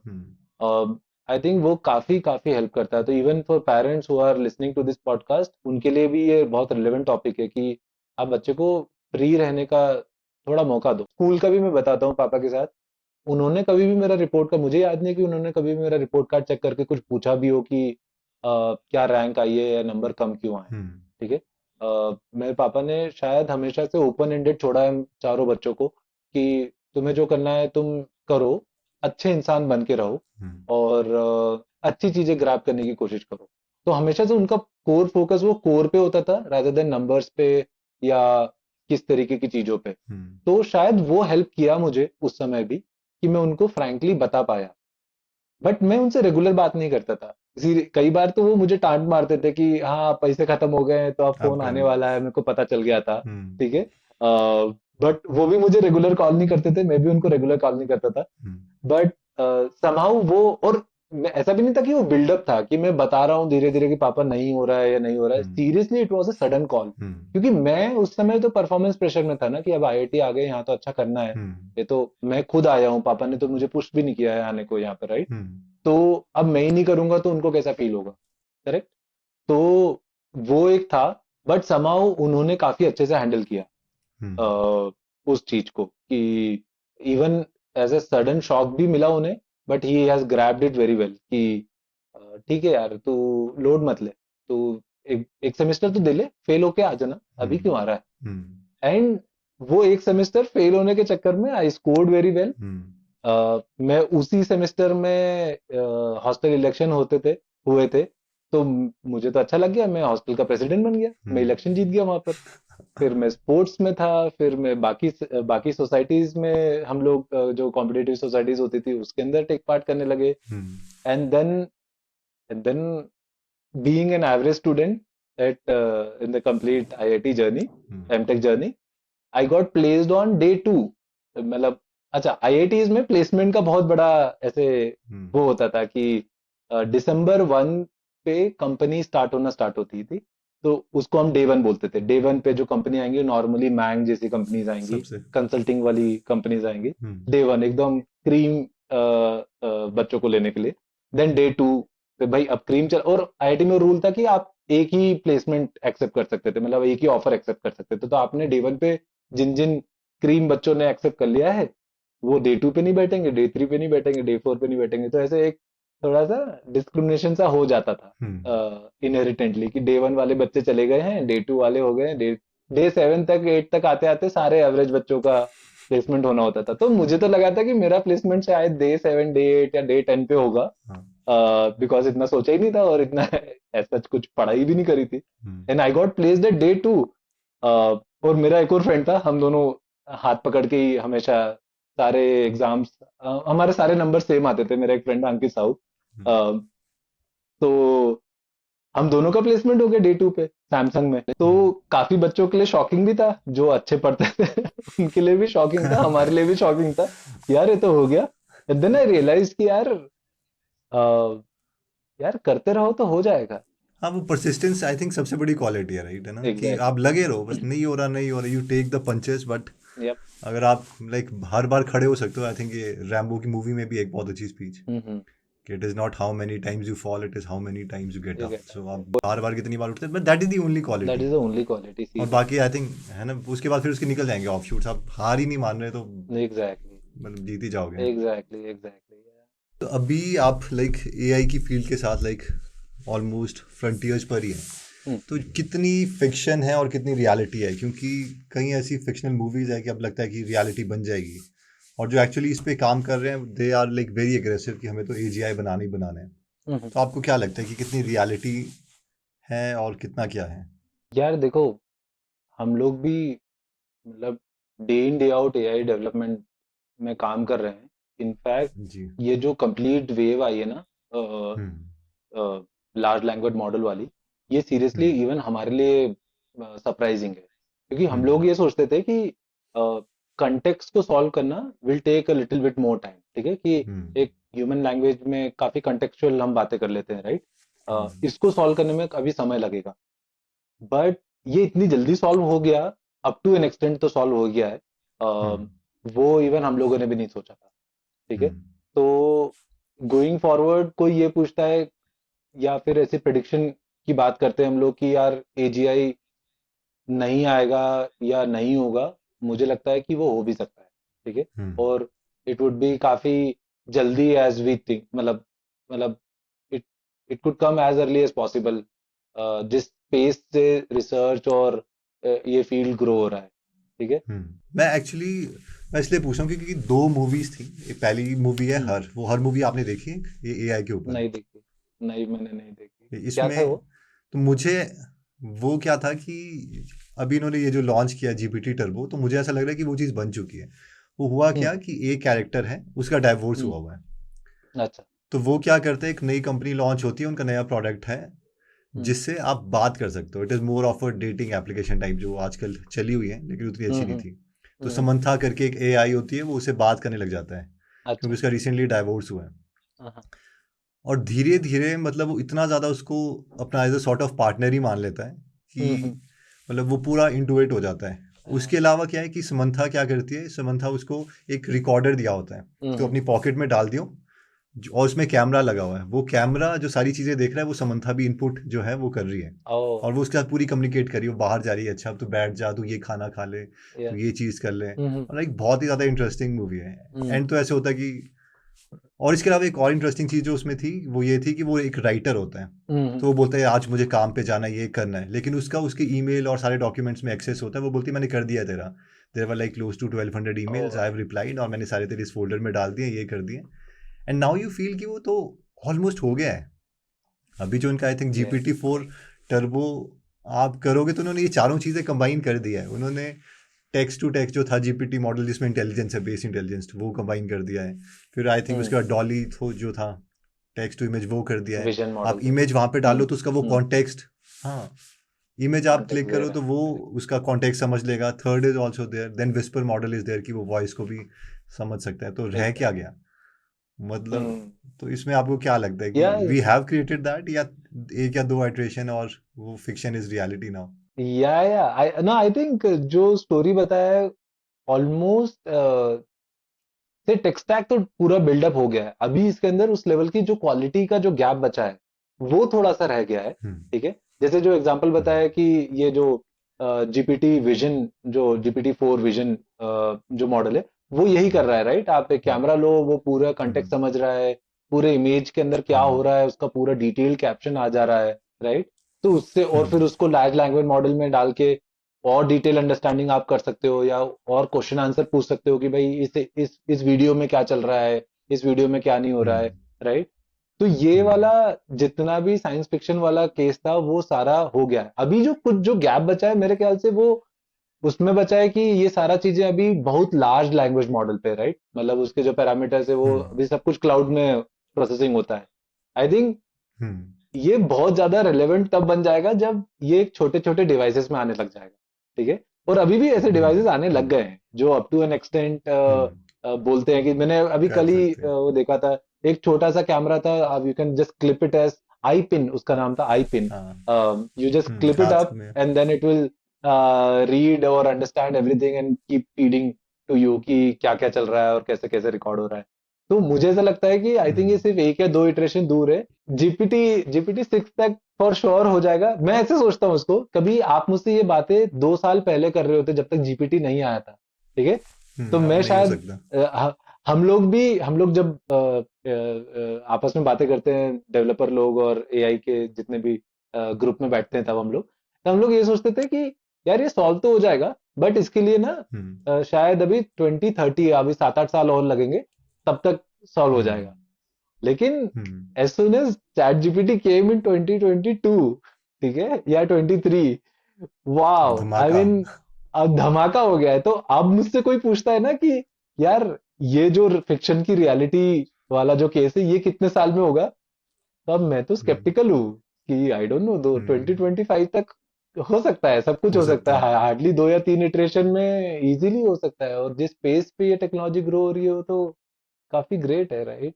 तो आई एम तो वेरी अमेज। वो बोलते ना, what a time to be alive. हम लोग वो पीस ऑफ हिस्ट्री में जी रहे हैं जहां पर हम वो ट्रांजिशन देख रहे हैं। मे बी वो हाँ। ट्रांजिशन शायद इंटरनेट या कंप्यूटर्स के समय हुआ होगा, जब तक तो हम बहुत छोटे हम्म थे, या थे भी नहीं। हम्म अभी वो जो पीस ऑफ हिस्ट्री है कि जब हम वो ट्रांजिशन देख रहे हैं कि कैसे मोबाइल का पेनिट्रेशन हुआ है, और हम्म कैसे ये टेक्नोलॉजी का पेनिट्रेशन होके अब हम लोग शायद क्या बोलते हैं, अब हम लोग शायद वो ट्रांजिशन देख रहे हैं जहां पर साईफाई मूवीज रियलिटी में हमारी आंखों के सामने कन्वर्ट हो रही है, राइट? हम्म वो seriously what a time to be alive. मगर एक तरफ से इनका एक इलॉन मस्क का मैं एक स्पीच सुन रहा था, तो उन्होंने कहा कि मुझे ऐसा लगता है कि ह्यूमंस जो है, वो जो बायोलॉजिकल लाइफ है, that can act as a bootloader. Hmm. कि एक कंप्यूटर में ऐसा प्रोग्राम होता है कि जैसे हम कंप्यूटर का बटन प्रेस करते हैं ऑन करने के लिए, वो मेन उसमें मेमोरी में डाल देता है सारे प्रोग्राम जो रन होंगे, एंड देन इट डाइज। हम्म। तो माइट बी बायोलॉजिकल लाइफ जो हम हैं वो बस इसीलिए थे कि हमने एआई बनाया, और एक बार वो इंटेलिजेंस डेवलप हो गई तो फिर मतलब it will take from there. तो वो लोग कुछ वैसे डरा रहे हैं, फिर कई बार फिर मैं देखता हूँ कि यार दूसरे स्पेक्ट्रम में कोई गांव में है, उसको तो पता भी नहीं, उनको बोलो बोले क्या बोल रहा है ये। मैंने एक और मूवी देखी थी जो कि एक्स मशीना है जिसका नाम, तो हम्म। वो एलन ट्यूरिंग के कॉन्सेप्ट के ऊपर बेस्ड है। तो जिनको हम्म। नहीं पता, एलन ट्यूरिंग ने ये टेस्ट दिया था कि आपने बहुत ही अच्छा एजीआई बनाया है, आप इसको टेस्ट कैसे करोगे, कि हम्म। आप एक कमरे में हो और बाकी दूसरे कमरे में जिनको आप देख नहीं सकते, एक में ह्यूमन है और एक में एआई है, आप हम्म। उनसे बात कर रहे हो, अगर आप उनके बीच का डिफरेंस नहीं बता सकते, दैट मीन्स आपने वो जो एक एजीआई है वो क्रिएट कर दिया है। ओके।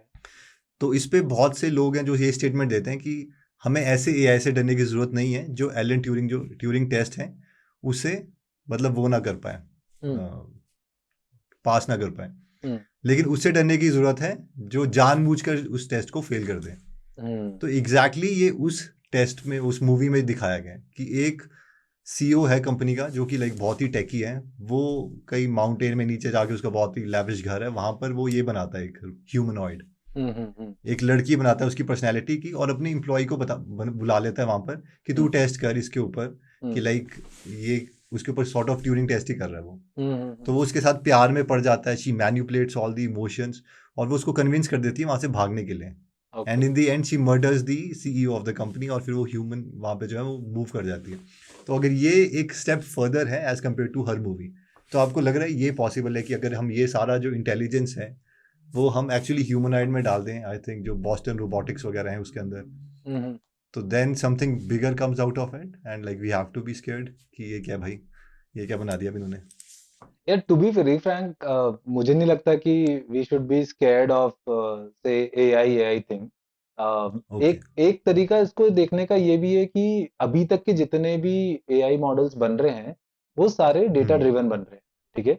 हाँ up to an extent data का साइज बढ़ा दो, मतलब हम्म वेरिएबिलिटी काफी अच्छी कर दो बहुत रिलेवेंट तक, और मॉडल का साइज बढ़ा दो, तो वो किसी ना किसी तरीके से पैटर्न लर्न कर लेगा और काम हो जाएगा, हम्म ठीक है? हम्म अभी तो मेरे को लगता है कि हम लोग काफी दूर है उस स्टेज से, अप टू एन एक्सटेंट, ठीक है? ओके। और फिर साथ साथ में जो जो डेवलपमेंट ऐसे हो रहे हैं, जो ह्यूमन ग्राउंडिंग की जो बातें करते हैं हम लोग, कि अल्टीमेटली हम्म एआई ह्यूमन ग्राउंडिंग की तरह यूज होगा, कि हम्म आप एआई का सिस्टम वैसे बनेगा जो ह्यूमंस की हेल्प करे, रादर देन उसको टेक ओवर करने का या समथिंग ऑफ दैट सॉर्ट। तो मुझे नहीं ओके। लगता कि हम अभी उसके करीब भी हैं, जहां तक मुझे लगता है। और रही बात ये कि इसको रेगुलेट करना चाहिए कि नहीं करना चाहिए, आई थिंक वो एक इम्पॉर्टेंट टॉपिक है बात करने का, कि क्योंकि एआई दोनों तरीके से यूज हो सकता है, गलत फेक न्यूज बना के फैलाने में भी यूज हो सकता है, या फिर कोई और ऐसी गंदी चीज बनाने में भी यूज हो सकता है जिसका आप नहीं चाहते कि उसका स्केल इतने फास्ट हो, और एआई उस स्केल को बहुत फास्ट कर सकता है, राइट? तो वो सारी चीजों में फॉर श्योर रेगुलेशन की बहुत जरूरत है। जी बट जो आपने एग्जांपल लिया बॉस्टन डायनामिक्स का, अभी भी जो बॉस्टन डायनामिक्स के रोबोट्स हैं और समथिंग है, they are still not very well equipped. Maybe down the line, 10 years down the line, for sure they would be way great. But emotions, I think emotions अभी solve नहीं हुआ है, अभी सिर्फ context solve हुआ है। नहीं, मैं ये बोल रहा हूँ कि अगर हम्म, बॉस्टन डायनामिक्स का आप नॉर्मल रोबोट लीजिए अभी की हाँ, टेक्नोलॉजी में, हम्म, हम हम्म, फर्दर भी बात नहीं करते, हम्म, तो वो जो मनूवरेबिलिटी है, हम्म, मूवमेंट्स हैं, वो उन्होंने परफेक्ट कर ली ऑलमोस्ट। Exactly correct. अब उसमें ये जो जीपीटी टर्बो है, हम्म, वो हम उसके अंदर डाल देते हैं, तो हम्म, बेसिक घर का काम तो हो ही जाएगा कि एटलीस्ट मोटर्स तो वो घुमा ही सकता है, कि मैंने हाँ, बोल दिया नीचे मेरे लिए चाय लेके आ, या ये कर, या उधर जा, झाड़ू मार, बैठ जा, मेरे से बात कर। तो वो चीज़ बेस लाइक आइट्रेशन वन तो वहाँ पे है कहीं ना कहीं। For sure. I mean Boston dynamics के अंदर कभी हमने चैट जीपीटी जैसा कोई मॉडल डाल दिया और हमने हमारे घर में कुछ हद तक रिलेवेंट ट्रेनिंग करवा दी उसकी, कि हम्म। क्या मेरी पसंद है, कहाँ क्या रखा हुआ है, so and so forth. I think वो तो सॉल्व हम्म। प्रॉब्लम है, वो तो अभी भी हो वो तो सकता हो है। चुकी है। या सीरियसली हाँ, आई एम तो एक्साइटेड कि बॉस्टन डायनामिक्स कोई बोले कि वो उनका जो बेच डॉग रहे है, हैं वो हाँ, रोबोट। वो हाँ। कभी हाउस होल्ड के लिए बेचना स्टार्ट करे तो मैं तो खरीद लूंगा, मुझे कोई दिक्कत नहीं है। एंड आई थिंक इट हाँ। Is now much more relevant also, right? क्योंकि पहले वाले जो रोबोट होते हम्म। थे वो पाथ फॉलोइंग टाइप के रोबोट होते थे, राइट? वो उनको हम्म। कंटेक्ट समझ नहीं आता था, डायनेमिक कुछ चेंज हो गया हम्म। वो समझ नहीं आता था। आई थिंक विद दिस हाँ। Newer model, GPT-4 vision plus hmm. Large language model, इस चीज से तो वो सॉल्व हो चुका है। तो I hmm. Think we are there it. Harmful effect क्या होंगे वो भी धीरे धीरे सामने आएंगे, क्योंकि स्केल हम्म। बढ़ेगा ना इन सब चीजों का, तो कुछ ना कुछ हम्म। हार्मफुल चीजें भी आएंगी। बट आई थिंक उनको इजीली रेगुलेट करा जा सकता है, क्योंकि we are at the stage जहां पर सही तरीके से रेगुलेट करेंगे तो चीजें हो हम्म। जाएंगी। Same goes with the nuclear energy case, right? कि चाहे तो हम्म। न्यूक्लियर एनर्जी से हम पूरी इलेक्ट्रिसिटी प्रॉब्लम सॉल्व कर सकते हैं वर्ल्ड की, हाँ। सही तरीके से रेगुलेट करें तो। बट नॉन रेगुलेटेड वे में तो बहुत हार्मफुल है। Same goes with hmm. Up to an extent AI. Yes, hmm. Regulated रहा तो ह्यूमंस को बहुत फायदा होने वाला है, अनरेगुलेटेड रहा तो दिक्कत है। तो आई एम इन पर फेवर ऑफ रेगुलेशन। पर कई लोगों का ये है कि जैसे ये बोल रहे हैं कि जो गवर्नमेंट है वो बहुत ही लेट एक्ट करती है। हम्म, बाकी चीज़ों में तो एक देयर वाज अ ग्राफ की जब लेट से मर्क्यूरी थी हम्म, हमारे फ्यूल्स में, हम्म, तो जब वो पता चला तो उनको 40 साल लग गए लॉ लाते लाते, या ऐसी कोई भी चीज़ हुई है तो उनको बहुत टाइम लग जाता है। लेकिन हम्म। एआई के केस में वैसा नहीं होगा, एक बार आपने वो सुपर इंटेलिजेंस क्रिएट कर दी तो फिर तो उसके बाद मतलब गवर्नमेंट को उतना मौका नहीं मिलेगा, इसलिए वो पहले एक्ट नहीं कर रहे हैं। जबकि ये सैम ऑल्टमैन वगैरह लगे हैं कि रेगुलेट करो, और जो बड़ी बड़ी कंपनीज हैं उनको तो ज़रूर करो, बट कुछ ऐसे अभी तक एग्जैक्टली। लॉ बने नहीं हैं।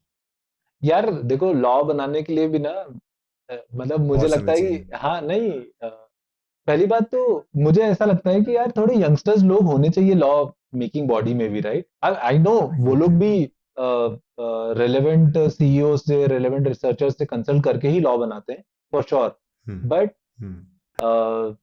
यार, मतलब अब ऐसा बोलना नहीं चाहिए।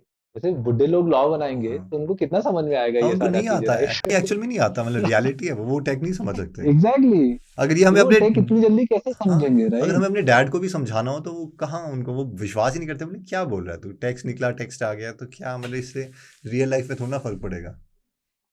एग्जैक्टली तो मुझे ये लगता है कि यार लॉ मेकिंग बॉडी में जब तक टेक्निकल एंगल के लोग नहीं बैठेंगे ऊपर, हम्म। लेट्स से जो भी लॉ मेकिंग बॉडी है, कभी वो बहुत सालों तक उनने बेसिक चीजों पे काम किया है, उन्हें टेक वाला स्पेशलाइजेशन नहीं हासिल किया है, और कभी वो लोग टेक के लॉ बनाने लग गए, हम्म। तो फॉर श्योर इधर बहुत समय लगेगा, और इधर लॉ बहुत ऐसे फ्लमजी से बनेंगे कि मजा नहीं आएगा। हम्म। करेक्ट। तो मुझे ऐसा लगता है कि मतलब मैं ऐसे फैंटेसाइज करता हूँ कि कभी ये सारे टेक सीईओज इलेक्शन लड़ने लग गए हम्म। तो क्या मजा आएगा। हाँ, अगर ये लोग बन जाए तो से सुंदर पिचाई, इलॉन मस्क, और से सत्या नडेला, या फिर यू टॉक अबाउट दिस, ये लोग प्रेसिडेंट की रेस में जा रहे हैं या प्राइम मिनिस्टर की रेस में जा रहे हैं, हम्म। यार क्या मजा आएगा वो। मतलब बहुत। I would to love that. I would love this business people, tech business people to go and come into politics. हाँ हाँ, लाइक मुझे लगता है कि बहुत सारे यंगस्टर्स हैं जो यही सोचते हैं यार ये लोग आए, हम्म, मतलब जो थॉट प्रोसेस है वो कम्प्लीटली डिफरेंट है, एग्रेसिव एम्बिशन है और like they want to achieve something, तो बहुत ही आगे ले जाएंगे। बट उससे दोनों दोनों घाटे भी हो सकते हैं, उससे ह्यूमन राइट्स एक के टेन्योर मिलना वायलेशन। चाहिए 5 साल तो। या एग्जैक्टली, आई थिंक उनको, मतलब इन टेक एंटरप्रेन्योर्स और इन सबको ह्यूमन वैल्यूज और ह्यूमन राइट्स पे थोड़ा ज्ञान देना चाहिए पहले तो। ठीक है, नहीं तो फिर वो वाला केस बन जाएगा ना, नारायण मूर्ति ने बोला कि 70 घंटे काम करो और फिर कंट्रोवर्सी क्रिएट हो गई। उसके बारे में आपका क्या मानना है वैसे? इसके बारे में काफी लोगों ने अपनी अपनी टिप्पणी दी है, आप या पर्सनली क्या मानते हो? यार, मैं वो 70 आवर्स वाले रूल को तो टोटली डिस्कार्ड करता हूँ, क्यों ही काम करना है। आई थिंक इंडिया को इनोवेशन के साइड ज्यादा ध्यान देना चाहिए रादर देन सिर्फ वर्किंग हार्ड। ठीक है। मैं उसके रिलेवेंट कुणाल शाह का स्टेटमेंट से ज्यादा सहमत हूँ कि what he is saying is कि आप इन्वायरमेंट इतना अच्छा बनाओ कि लोग 70 घंटे काम करने आए, रादर देन सेइंग कि आपको 70 घंटे काम करना है। It should be other way round कि आपका इनोवेशन का स्कोप इतना अच्छा होना चाहिए या कुछ नया करने का इच्छा आपकी कंपनी प्रोवाइड कर रही है नहीं कर रही है, एंटरप्रेन्योरशिप को कितना प्रमोट कर रही है आपकी कंपनी या फिर complete as a complete whole ecosystem या इंडिया, ऑटोमेटिकली लोग काम करेंगे, राइट। हम humans are build for working, to be very frank. ठीक है, अप टू एन एक्सटेंट हम सबको खाली छोड़ दें तो कोई ना कोई नहीं रहा था। नहीं नहीं, ज्यादा दिन तक नहीं रह सकते। आप कुछ ना कुछ तो करोगे, इवन आप वो आलसी में भी कुछ ना कुछ रिलेवेंट करने की कोशिश करोगे, ऐसा मेरा मानना है। ठीक है, तो आप मेरे ख्याल से ज्यादा इनोवेशन रखोगे तो फॉर श्योर लोग 70 घंटे के 80 घंटे भी काम करेंगे, जो हम स्टार्टअप्स में देखते हैं क्यों वो जील होता है as compare to this one, right.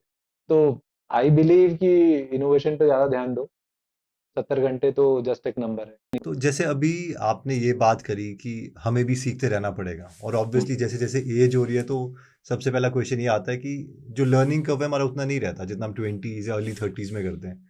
I think 30s के आसपास पीक आती है और उसके बाद फिर वो थोड़ा कम हो जाता है क्योंकि ज़्यादा समय जो है हम अपनी फैमिली के साथ भी देने लगते हैं। करेक्ट। तो फिर वो एज का रिस्क आने लग जाता है आजकल के लोगों को कि यार अब क्या। यप। तो इसमें आपको क्या लगता है, क्योंकि I think you are also close to 35? तो एज का रिस्क मैं अलग तरीके से देखता हूँ। ओके।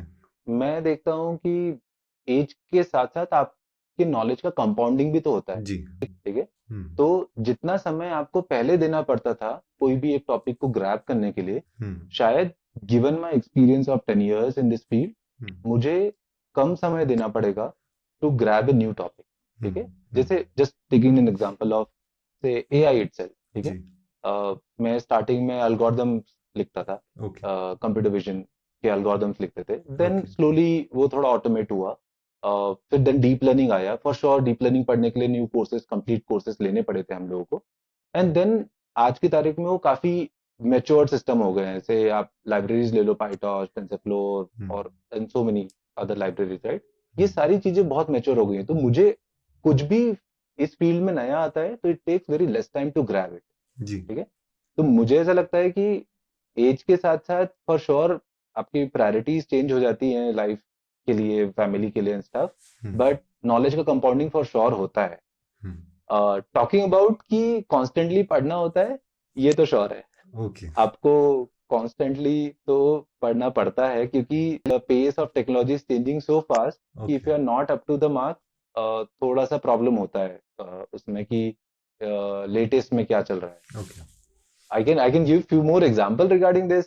जैसे बैक इन डेज जब डीप लर्निंग नहीं था, तब हम लोग से एक famous library open CV computer vision में, हम उसको यूज करते थे एंड उससे काफी हद तक काम हो जाता था। जी। फिर अर्ली डेज पाइथन ही नहीं था। मैंने जब मेरे पहले कोड लिखे थे वो कैफे में लिखे थे, और कैफे जो फ्रेमवर्क है वो सी प्लस प्लस बेस्ड था।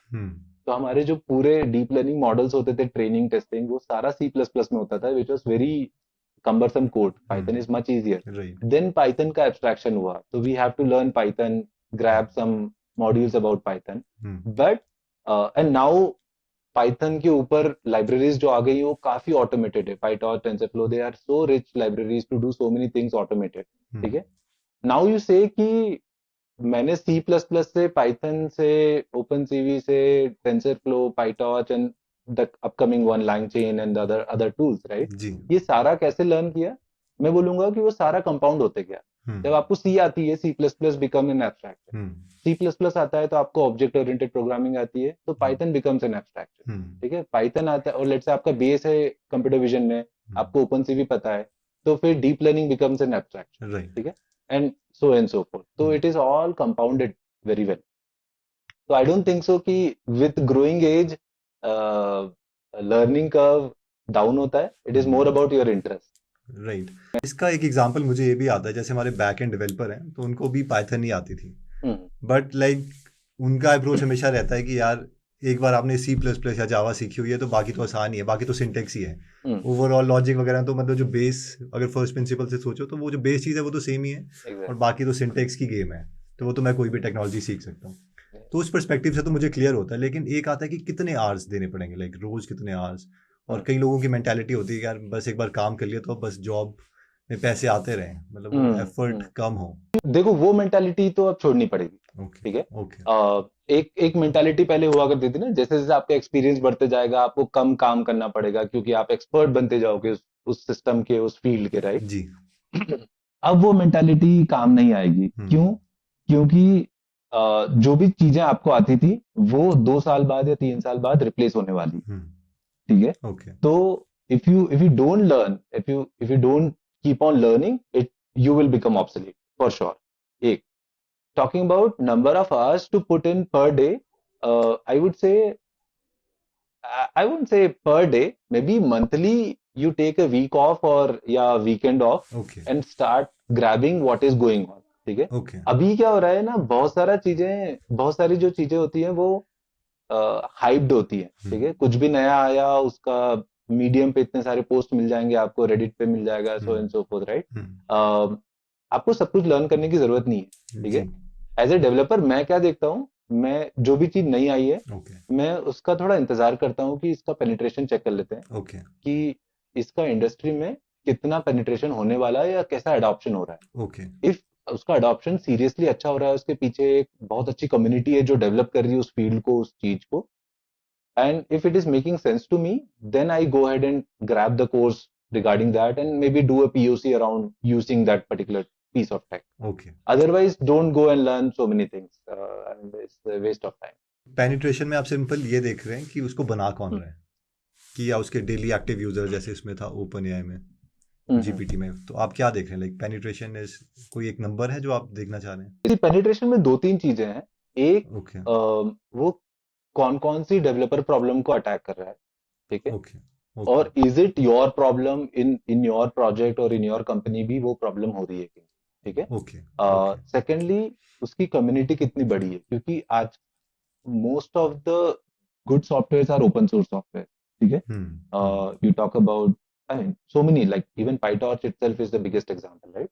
So there are so many collaborators out there. Unless and until it's not been collaborated properly, it is very difficult to grow in the tech space. ठीक है, collaboration और traction जरूरी है। And third and last is कि ultimately उसको कौन कौन सी industries भी अडॉप्ट कर चुकी है।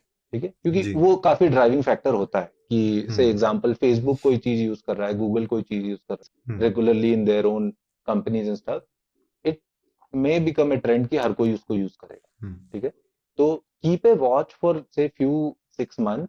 कोई ऐसा नहीं होता है कि आपकी बस छूट जाएगी, आप थोड़ा सा 6 महीने बाद उसको पढ़ोगे या समथिंग ऑफ दैट सॉर्ट, कोई प्रॉब्लम नहीं है। I think just wait and watch. Say for example जो लेटेस्ट अभी जो टूल फेमस हो रहा है, LangChain, right, for this LLM based development. ठीक है, तो स्टार्टिंग में वी वर स्केप्टिकल कि जैसे हम लोगों को जब ओपन एआई की एपीआई, एक बार आई थिंक ब्रीफ कर देते हैं जिन्हें LangChain नहीं पता। LangChain in simple words, LangChain is a piece of tech जो कि डिफरेंट लैंग्वेज मॉडल्स का बेस्ट कैपेबिलिटीज को यूज करके आप अपनी ऐप बना सकते हो। तो इट इज मोर लाइक कि वो ए लैंग्वेज मॉडल से कुछ और ले रहा है, बी से कुछ और ले रहा है, and then you can combine together into a single app. तो दैट्स LangChain। तो LangChain का एग्जांपल ऐसे ही था कि स्टार्टिंग में हम लोग भी स्केप्टिकल थे कि यार कौन सा वाला टूल यूज करें कि जो जिसको यूज करके हम अपने POCs करें या फिर उसको प्रोडक्शन लेवल पे ले जाना है। Then slowly what we found that कि this LangChain is growing very well, and फिर हमने भी उसके बेसिक यूज करके देखे, and then we found that okay it is very useful to do plug in play with multiple different language models, right? And which made our life much easier. And then we have grabbed upon it. Yeah. एक agent GPT का जो concept है वो मुझे बहुत अच्छा लगा था कि अगर एजेंट जीपीटी उसमें क्या था कि जैसे लेट्स से जीपीटी मॉडल है, अगर आगे इम्प्रूव नहीं भी होता, एग्जिस्टिंग मॉडल है, तो वो खुद ही उस प्रॉब्लम को 6-7 टुकड़ों में तोड़ देगा और छोटे छोटे मॉडल जो है वो पहले को एग्जीक्यूट करने लग जाएंगे, दूसरा जीपीटी दूसरे को, तो वो एजेंट्स क्रिएट हो जाएंगे। exactly. तो अगर आप उसको एक प्रॉब्लम दोगे कि लेट्स से कि मुझे वेबसाइट बना, तो डोमेन का वो अलग सॉल्व करेगा, इसका अलग सॉल्व करेगा, थर्ड टास्क को अलग, फोर्थ को अलग। तो वो लग रहा था यार ये भी एक तरह से बहुत बड़ी चीज हो सकती है। LangChain has this too inbuilt in it. Agents, yeah. LangChain has encoded these agents into a very very sophisticated manner actually. Okay. तो जो आपने कंसेप्ट बताया एजेंट्स का, वो काफी अच्छे से कोडेड है LangChain में। एक्चुअली LangChain एक पूरा डिजाइन लैंग्वेज ही है, ठीक है, जो कि किस तरीके से प्रॉम्प्ट को यूज करना है, किस तरीके से प्रॉम्प्ट इंजीनियरिंग करना है टू मेक इट वर्क, कैसे जो आपने बताया प्रॉब्लम स्टेटमेंट कैसे ब्रेक करके ऑटोमेट करना है जी, वो सारा है language. Any last thoughts that you want to add? किसी यंगस्टर्स को अगर आपको कुछ रिकमेंडेशन देनी हो जो अभी कॉलेज में जा रहे हैं, तो आप इसको क्या बोलोगे? लाइक किस तरीके से लाइफ को देखे? यार जो भी आजकल यंगस्टर्स जा रहे हैं, मैं तो उनको बोलता हूँ कि यार तुम सबका ना फ्यूचर बहुत ब्राइट है। क्यों? क्योंकि बहुत सारे एवेन्यू खुल गए हैं काम करने। से जस्ट टेकिंग एग्जांपल, जो टिपिकल फील्ड्स हैं वो तो है ही है, इंजीनियरिंग के बाद जो ओपन अप होती है वो सारी फील्ड्स तो है ही है, साथ में से एजुकेशन एक अलग ही फ्रंटियर है जो फ्यूचर में बढ़ने वाला है, ऑनलाइन स्पेशली ऑनलाइन एजुकेशन, ठीक है। YouTube itself is a big place जहाँ पर आप अपने टैलेंट को शो कर सकते हो, आप अपने स्किल्स को ग्रो कर सकते हो, कनेक्ट कर सकते हो, राइट। और ऐसे छोटे छोटे और बहुत सारे फील्ड्स हैं जो काफी ग्रो कर रहे हैं इंडिया में, ठीक है। तो जैसे आज फैशन में भी बहुत डिमांड है, ठीक है, आज डिजाइन और डिजाइनिंग स्पेस में भी काफी डिमांड है इंडिया में, ठीक है।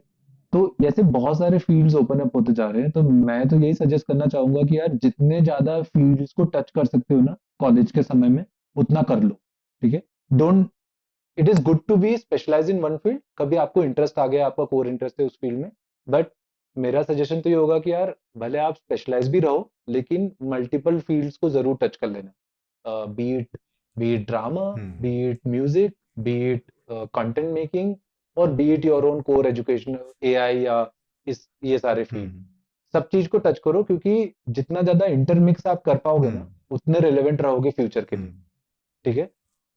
इवन स्पोर्ट्स में भी टेक लगा के आप कुछ कर सकते हो, तो या सो एंड सो फोर्थ। ऐसे बहुत सारे फील्ड ओपन हो रहे हैं, तो बी वेरी पॉजिटिव और मस्ती करो यार, कॉलेज लाइफ बहुत अच्छी होती है। Thank you so much Saurabh for coming to the podcast. दोबारा एक और बार करेंगे पॉडकास्ट, आई होप लाइक बहुत ज्यादा वैल्यू मिलेगी यूजर्स को। या इवन आई लाइक दिस यार, मजा आया बात करके। Thank you, thank you so much.